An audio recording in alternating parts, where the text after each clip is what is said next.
പ്രിയപ്പെട്ട പ്രേക്ഷകരെ, ഈ വീഡിയോ മാക്സിമം നിങ്ങൾ ഷെയർ ചെയ്യണം. കാരണം ഈ ദൃശ്യത്തിൽ കാണുന്ന ഈ രണ്ടവന്മാർ കണ്ടോ, കണ്ടു കഴിഞ്ഞാൽ ഞാഞ്ഞൂല് കണക്കിരിക്കുന്ന ഇവന്മാർ വധശ്രമ കേസിലെ പ്രതികളാണ്. ഒരു ഉത്സവ ആഘോഷത്തിനിടയിൽ ഒരുത്തനെ കമ്പിവടി ഉപയോഗിച്ച് തലക്കടിച്ച് കൊലപ്പെടുത്താൻ ശ്രമിച്ച കേസിലെ പ്രതികളാണ്. അത് തടയാനെത്തിയ ഒരാളെയും കൂടി ഇവന്മാർ ഉപദ്രവിച്ചു. എന്തായാലും രണ്ടുപേരെയും കരുനാഗപ്പള്ളി പോലീസ് പിടികൂടിയിട്ടുണ്ടോ? ഇങ്ങനെയാണ് പോലീസ് പറയുന്നത്. ഉത്സവാഘോഷത്തിനിടയിൽ സംഘർഷം, പ്രതികൾ പിടിയിൽ. കരുനാഗപ്പള്ളി ആലുംകടവ് കിഴവൂർ വീട്ടിൽ റജിൽ, മരുതൂക്കുളങ്ങര സൗത്ത് കുളക്കട കിഴക്കതിൽ അൻസൽ എന്നിവരാണ് കരുനാഗപ്പള്ളി പോലീസിന്റെ പിടിയിലായത്.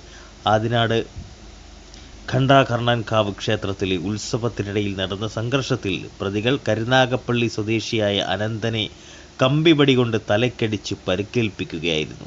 ഇത് തടയാൻ ശ്രമിച്ച അനന്തൻ്റെ സുഹൃത്തിനെയും പ്രതികൾ തലക്കടിച്ചും മറ്റും പരിക്കേൽപ്പിക്കുകയായിരുന്നു. ആക്രമണത്തിൽ പരിക്കേറ്റ ഇരുവരും ചികിത്സയിലാണ്. പരിക്കേറ്റ അനന്തൻ്റെ മൊഴിയിൽ കരുനാഗപ്പള്ളി പോലീസ് വധശ്രമത്തിന് കേസെടുത്തിരിക്കുന്നു. തുടർന്ന് നടത്തിയ അന്വേഷണത്തിലാണ് പ്രതികളെ പിടികൂടിയത്. മറ്റു പ്രതികൾക്കായി അന്വേഷണം തുടരുകയാണെന്നും വരും ദിവസങ്ങളിൽ അറസ്റ്റ് ഉണ്ടാകുമെന്നും കരുനാഗപ്പള്ളി പോലീസ് അറിയിച്ചു. കരുനാഗപ്പള്ളി ACP ജോണിൻ്റെ മേൽനോട്ടത്തിൽ കരുനാഗപ്പള്ളി SHO അനൂപിൻ്റെ നേതൃത്വത്തിൽ SIമാരായ ജയേഷ്, ആഷിഖ്, ASI സനീഷ് കുമാരി, ACPമാരായ ഹാഷിം, മനോജ് എന്നിവരടങ്ങിയ സംഘമാണ് പ്രതികളെ പിടികൂടിയത്. കോടതിയിൽ ഹാജരാക്കിയ പ്രതികളെ റിമാൻഡ് ചെയ്തു. പ്രിയപ്പെട്ട പ്രേക്ഷകർ, ഈ വീഡിയോ മാക്സിമം നിങ്ങളൊന്ന് ഷെയർ ചെയ്യണം.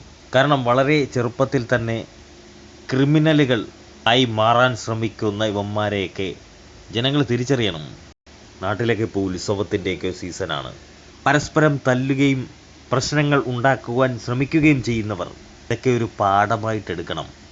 ഇവിടുത്തെ നിയമവ്യവസ്ഥയെക്കുറിച്ച് പോലും ചിന്തിക്കാതെയാണ് ഇവനൊക്കെ ആക്രമണം അഴിച്ചുവിടുന്നത്. ഏതായാലും പ്രിയപ്പെട്ട പ്രേക്ഷകർ, വീഡിയോ മാക്സിമം ഒന്ന് ഷെയർ ചെയ്തേക്കും.